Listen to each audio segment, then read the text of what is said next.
Welcome to the map preview for the Goon Vs Goon combat mission game we're about to have. For my YouTube and non-Goon viewers, this is basically two bunch of goons controlling platoons or vehicles in a head-to-head battle.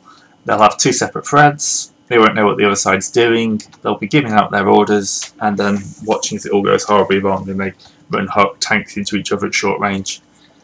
So this is basically just getting them used to the idea of the map. This is a meeting engagement, and down here we will have the German deployment zone, and over here we'll have the Russian deployment zone. As you'll notice, this isn't a normal head-to-head map. Well, it is, but not in the most ways. Normally they're on opposite sides and you run straight at each other. This side you're going to have to run sideways towards the objective, which is this lovely little railway station over here. You know, if you want you'll get your letters from your loved ones back home, you're going to have to take this. Or maybe more importantly, food and ammunition. Yeah, see which one it goes. It's not a fully symmetrical map, but what we have here is the German area with a nice little exit for tanks.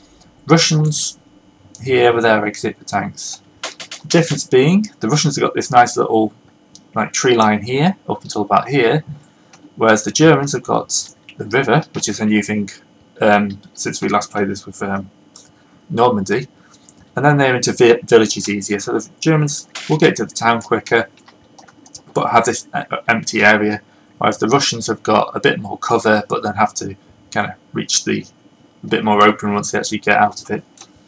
Hopefully that will match up. Terrain wise, let's just let me get down into a bit closer. As you can see, both sides kind of slope down towards this river and then slope up again. Plenty of little breaks of cover, but this area here is going to be your main trouble. Both sides have to cross it, and once you get to about here on the Russian side, or anywhere on this tree line, and pretty much from the exit here on the German side, you're going to be open to some long range sniping across ways. Yeah, shouldn't be a problem though, because you'll get a few turns before the Russian, even if the Russians want to get tanks, anti-tank guns or anything into here, it'll take them a few turns. And likewise, Germans have got a few turns to get across to here. Yeah, I'm trying to be a bit even here. Don't want to give you too many tactics on the shuffle about that.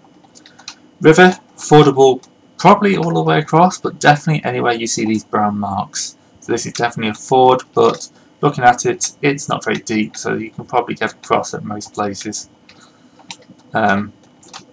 Little bit of a marsh here. Probably don't want to drive your tank through that. After that, you've got pretty much a road running along here and the railway track running along here. If you get to the railway track, you can see this is going to be your other open area. Apart from that, line of sight on the ground is pretty cluttered, with the exception of this aforementioned open area. Sorry if it's going a bit quick, I don't want this video to be too long. But that pretty much gives you an idea of the terrain, and we'll get on to unit selection. Well, unit selection is done, so you can't change that, but we'll get into placement and first terrible orders. Alright, hopefully everyone have some fun.